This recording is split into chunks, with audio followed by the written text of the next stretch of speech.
مرحبا. ليه منسعل؟ السعلة أو الكف هو انفجار مفاجئ للهواء من الرواية على لحمة الحلق وبسرعة هائلة.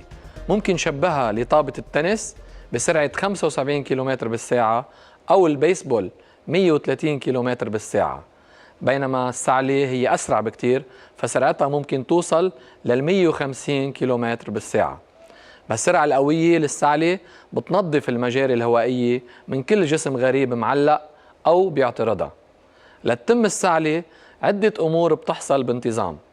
مثلا إذا شفنا شو بيصير إذا شوية مي وصلوا على القصبة الهوائية، أول شي بيصير هو الأوتار الصوتية بتفتح زيادة عن الطبيعي تيدخل كمية زيادة من الهواء على الرواية.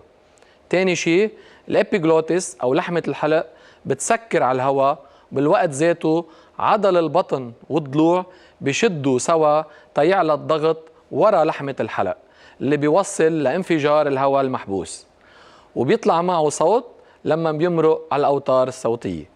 الهواء الطالع بيظهر معه الجسم الغريب أو المي وبيرجع الشخص يتنفس عادي. صحتكم مهمة بس الأهم تحافظوا عليها. انطروني بكرة مع تip جديد. تشاو.